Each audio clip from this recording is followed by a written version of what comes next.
भगवान बुद्ध ने अपनी पत्नी और अपने पुत्र को क्यों छोड़ा? इस बात को लोग आज तक समझ नहीं पाए। क्यों भगवान बुद्ध ने अपनी पत्नी और अपने पुत्र को छोड़ा?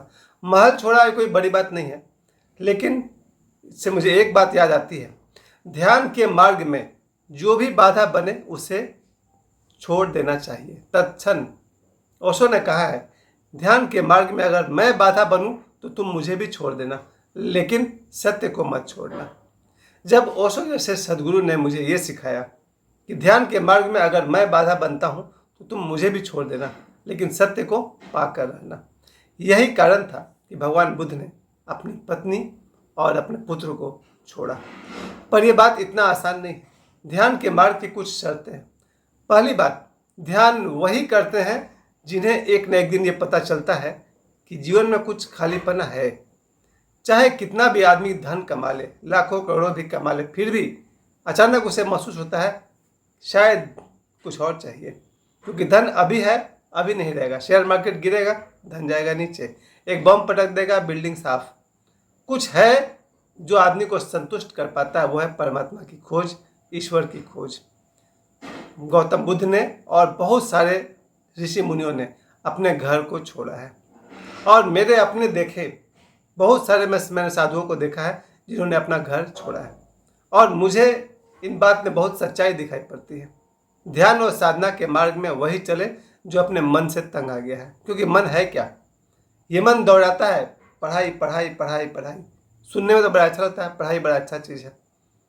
पढ़ करके उसके बाद क्या होता है? किसी का नौकर बनिए या कोई नौकरी करिए, या हो सकता है देश की सेवा करिए। पढ़ाई का सिर्फ बुरा ही पहलू नहीं है, अच्छा पहलू भी है। इस पढ़ाई से देश का, समाज का सेवा भी किया जा सकता है। लेकिन पढ़े लिखे लोग भी दुष्ट होते हैं, इस बात से आपको इनकार है? पढ़े लिखे बहुत सारे लोग हैं जो एक से एक क्राइम करते हैं, मर्डर से लेकर के और भी अपहरण वगैरह, किडनी बेचना, मेरे पास बहुत लिस्ट है। पढ़े लिखे लोग भी उतने ही दुष्ट हो सकते हैं जितने अनपढ़, शायद थोड़े ज़्यादा ही दुष्ट हो सकते हैं पढ़े लिखे लोग। इसका मतलब मन की शुद्धि आवश्यक है। गौतम बुद्ध ने उसी बात पर ध्यान दिया। धन आपसे एक से एक पाप करवा लेगा। धन की चाह में आदमी कठोर हो जाएगा। धन की चाह में आदमी अपने बीवी बच्चों को छोड़ करके जहाँ फायदा होगा उधर धन को लगा देगा। वो अपने बच्चे भूखे रहे चलेगा, लेकिन दरवाजे पे आए हुआ आदमी खाली नहीं लौटना चाहिए, क्योंकि वहाँ से धन आ रहा। ये मेरे जीवन का सबसे बड़ा विडंबना है। मैंने कभी कभी देखा है, एक आदमी था, उसका बच्चा मांग रहा था 5 रुपया दो, 5 रुपया दो, 5 रुपया दो, पर उसके पिताजी नहीं दे रहे थे। उसी समय एक आदमी आया और उसने कहा, भाई 5,000 रुपया चाहिए, 10% सूद देंगे। उस आदमी ने 5,000 रुपया निकाल के दे दिए। ये उस आदमी का जीवन भर का लाइफ स्टाइल था। अपनी बीवी तकलीफ में रहे, अपना बच्चा पुराने कपड़े पहने, लेकिन कोई सूद पर पैसा मांग दे तो देने को तैयार। और ऐसे में एक नहीं 50 आदमी को जानता हूँ जिन्होंने अपने बीवी बच्चों का भविष्य चौपट कर दिया, लेकिन पैसा देने को हमेशा तैयार। कोई आए 10% पर पैसा लेना चाहे, ले जाओ भैया। ये कौन है? ये वही लोग हैं जिन्हें ध्यान से कोई भी मतलब नहीं है। तो धन हो या शक्ति हो या सत्ता हो या शिक्षा हो, अगर आपका मन जीता हुआ नहीं है तो आप अपने आप को भी बर्बाद करिएगा, और समाज को भी, परिवार को भी, देश को भी। गौतम बुद्ध उस जमाने में, आज से 2500 वर्ष पहले जो उन्होंने कर दिया, कि आज 2025 तक मेरे जैसा आदमी इस बात को समझ गया। मैंने अपने जीवन में जो लोग भी मेरे ध्यान में बाधा बने उनको मैंने त्याग दिया। 1-2 बार माफ़ किया, 2 बार माफ़ किया, 3 बार माफ़ किया, हटाओ। ओशो से मैंने ये सीखा है कि तुम्हारे ध्यान के मार्ग में अगर मैं बाधा बनूं तो मुझे भी छोड़ देना, लेकिन सत्य को पाकर रहना। यही बात भगवान बुद्ध की देशना थी उस जमाने में, जब भगवान बुद्ध ने अपनी पत्नी और पुत्र को छोड़ा। उनके लिए जरूरी था ये जानना, आत्म साक्षात्कार, संबोधि, ईश्वर क्या है, या मनुष्य के लिए मोक्ष का मार्ग खोजना। उनका उपकार है कि आज मेरे से करोड़ों लोग दुनिया में हैं, चीन, बर्मा, थाईलैंड, जिन्हें लगा कि ध्यान जरूरी है। खैर, इससे भी जरूरी बात यह है कि आज बुद्ध पूर्णिमा के अवसर पर मुझे सबसे ज़्यादा मिस हो रहा था कि 2012 से लेकर 2024 तक जहाँ तक हमसे हो सका हम बोधगया गए। इस बार 2025 में बोधगया तो नहीं जा पाए, लेकिन बोधगया मेरे मन में बसा रहा। रात 12 बजे से अभी तक, रात से ही हम लोग मूड में हैं कि आज तो बुद्ध पूर्णिमा है। सुबह जगते ही हम और मेरे दोनों बच्चे हम लोग को हमेशा लगता है जैसे बुद्ध हमारे पिता ही नहीं हमारे आत्मा भी हैं। मेरा भी सौभाग्य है कि मेरे लिए भगवान बुद्ध मेरी आत्मा की तरह है, मेरे परम पिता की तरह है, मेरे गुरु की तरह है। और मेरा सौभाग्य है कि मेरे दोनों बच्चे भी बुद्ध को अपना परम पिता ही मानते हैं। अन्यथा मैंने ऐसा कोई परिवार नहीं देखा है जहाँ बुद्ध को कोई वैल्यू दे। खैर, ये हम लोग का सौभाग्य है कि हमारे दोनों बच्चे बुद्ध को मानते हैं, सिर्फ इसलिए कि मन है हजार दुखों का जड़। यही बात भगवान बुद्ध ने सीखा था अपने ध्यान और साधना के दौरान। मन के कारण ही सारा दुख होता है, क्योंकि मन का ही एक औलाद है अहंकार।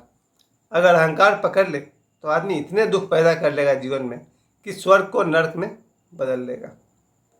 मैंने क्या किया था, मेरा सबसे बड़ा खोज यही रहा कि जिन जिन लोगों से मेरे ध्यान में बाधा पहुंची उन सबको हमने साइड किया। जीवन में एक आदमी रहे, दो आदमी रहे, पर वही रहे जिनसे जीवन में ध्यान बढ़ता हो, आनंद बढ़ता हो। एक तरह से उंगली पर गिना जा सकता है मेरे जीवन में जो 2-4 लोग हैं। बिल्कुल एक तरह से समझिए, मैं प्रतिज्ञाबद्ध हूं, किसी भी ध्यान करने वाले को 3 बातों से सावधान होना चाहिए। उसे ज़्यादा लोगों के करीब जाना नहीं चाहिए, क्योंकि लोगों के कचरे वो लेकर लौट जाएगा, ऐसा खतरा बहुत है।